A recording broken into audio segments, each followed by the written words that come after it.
At the end of our plenary, I would like to say a couple of words from the position of economist.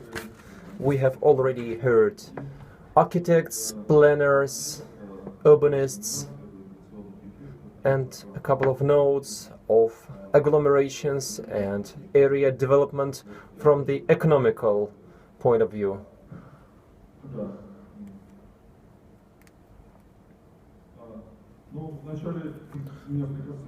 First of all, some references to the report of McKinsey Global Institute about cities development and the World Bank report on economic geography. These are two international major organizations who have recently published their reports.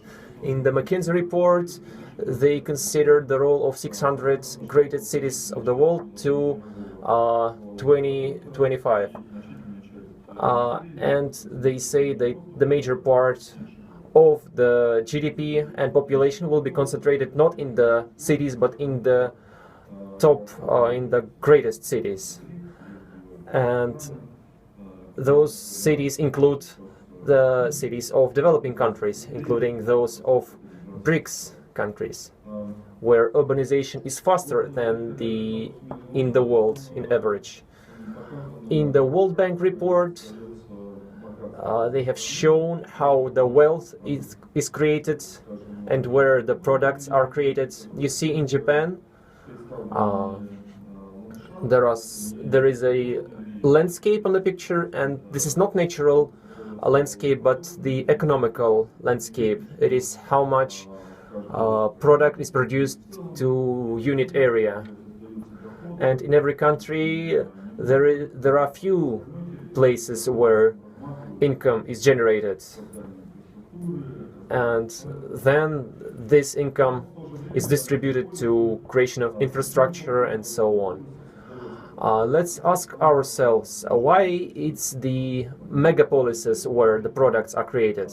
It is due to agglomeration effect, the symbiosis, the synergy of human capital, of human efforts, and this high concentration of efforts provides for ideas creation and changing ideas, and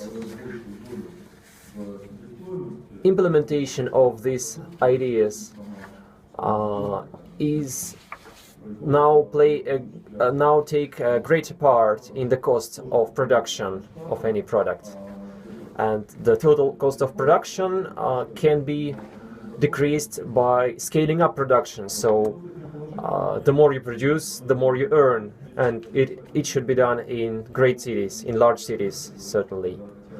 New economical geography says when negative effects overcome positive effects, some spring-off occurs from the megapolis. The human capital moves from this urban center to another urban center. So the ability of a megapolis to generate agglomeration effects and play a role in global economy. My point is that we should pay more importance to space organization. It's not enough that many people live at the same area, even though they are qualified. To generate agglomeration effect, we need to organize the environment in a correct way. So I will speak about several mistakes that can be done. These are photos by the World Bank. They talk about positive and negative effects and the role of concentration of people, role of the mobility, and overcoming borders. This here you see the American sky in the Thanksgiving Day, and every dot on the picture was a plane. This is a chart of GDP creation in the USA. This is an example of crossing borders. Global competitiveness is linked not only to mobility but also to integration, and integration is cross-border. Here you see the European Airbus plane, and it is created by several countries. Even though it is assembled in Toulouse, its parts are created in several countries. The same examples can be found in the developing world. In Southeast Asia, a computer can be assembled in Thailand, but its parts can be manufactured in other countries and even brought there from America and Japan. Here some decisions of this report. There is no country that avoided urbanization, and it's difficult to gain growth without improving accessibility of the urban concentration places. It is difficult to achieve growth when you have to face some borders or barriers, political or geographical.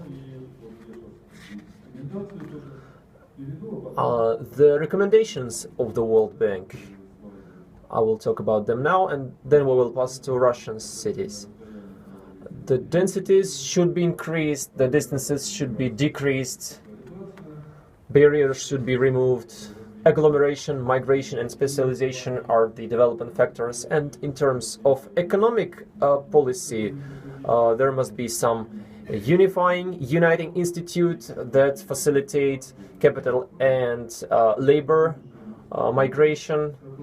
There should be some interlinking infrastructure providing for exclusive development of peripheral territories in respect to centers. The addressed interventions are also important. It is frequently used as a tool of economic policy, but one shouldn't expect sustainable growth. You see that sustainable growth today occurs in several points only. However, the political measures can be directed to inclusive development, so that economic growth in various points would provide development for the whole territory. Speaking about Russia, let's take St. Petersburg. We can determine St. Petersburg agglomeration in several ways. It has the area of about 11,000 square kilometers with 5.3 million people of population.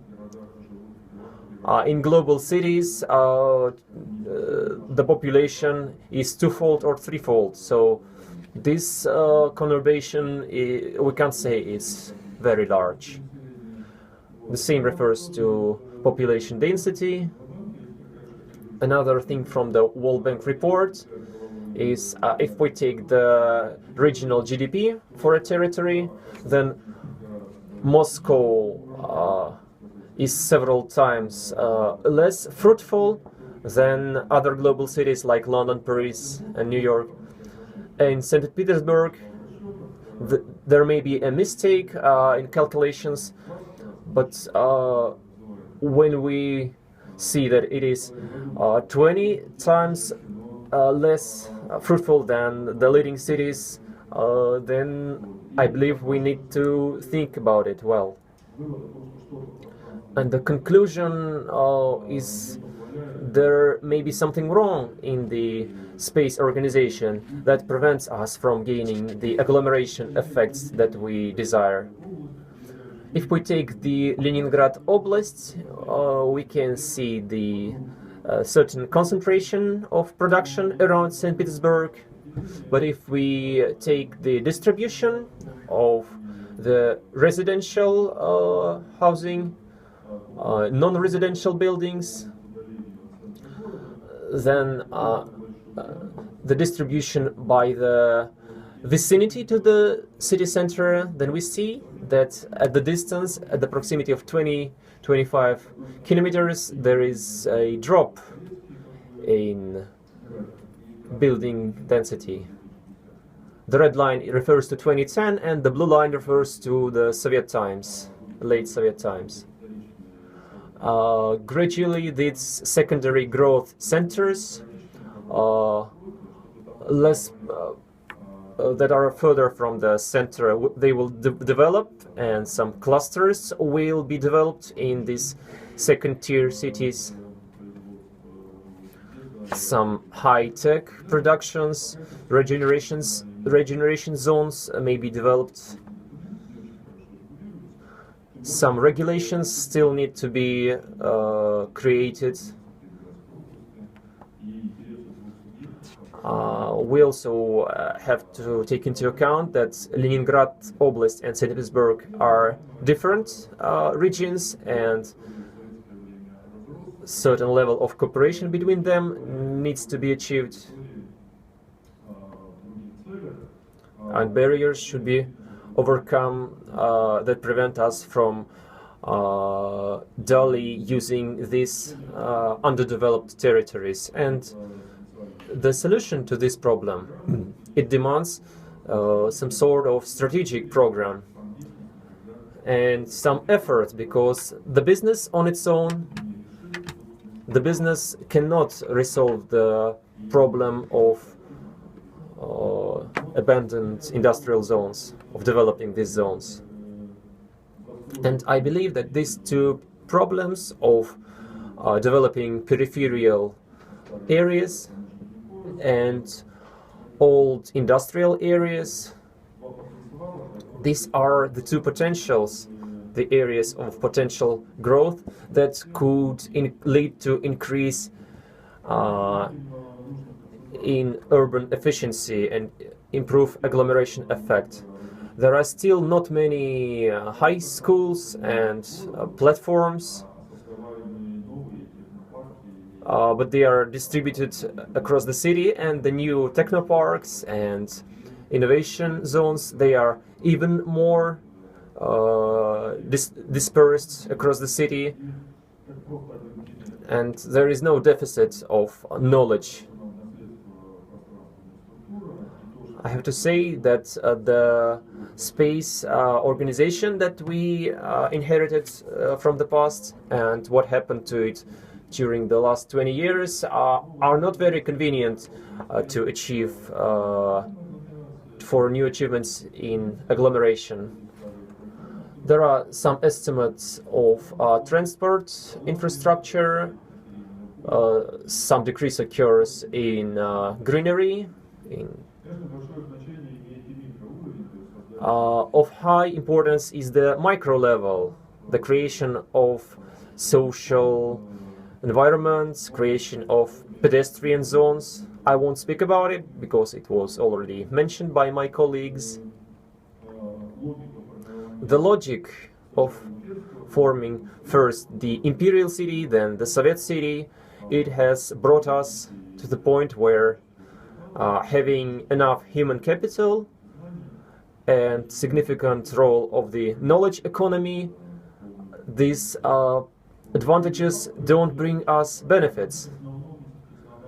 And the problems are of institutional nature. The barriers are of institutional nature.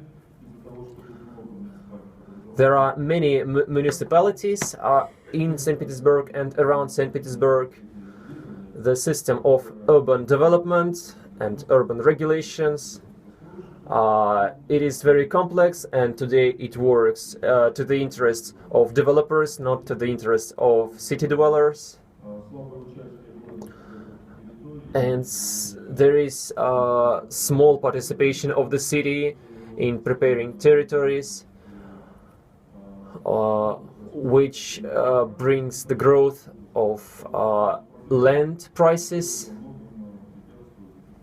These are just a few problems that prevent us from proper development, that should be paid more attention. We can draw a very beautiful and interesting plan on paper, but the real institutes and authorities and regulations, they will bring us to the point where the plans are deformed, implemented in the wrong order, and the areas will be developed in the wrong way. Our citizens even complained to President Putin, where a district was built in the town of Shushare, where there is no kindergarten and school, because all these expenses were put to the developer, and they first built the residential houses, and then they had no money for kindergartens.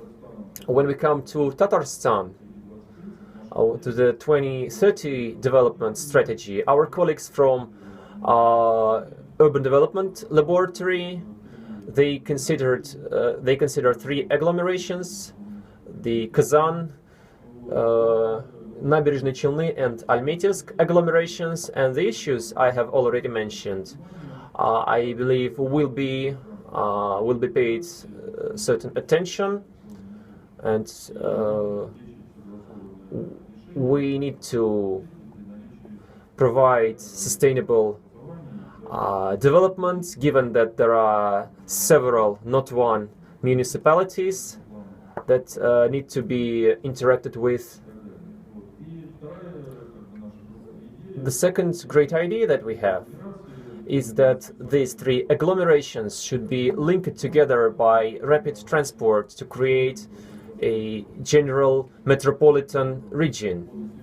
This region by population is not large enough yet if we compare it to metropolitan regions elsewhere in the world, but our aim is to form Tatarstan in general as a competitive region, and the role of agglomeration must be very large, because in the world agglomerations and metropolitan areas, they compete with each other, and it's agglomerations that drive the economic growth. And I hope that these global trends, we will be able to bring them to reality in Tatarstan. Thank you for attention.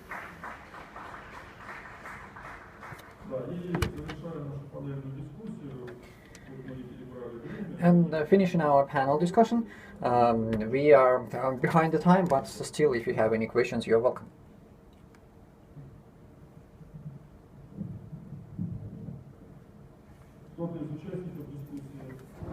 Participants of the discussion, would you like to, do you have any comments?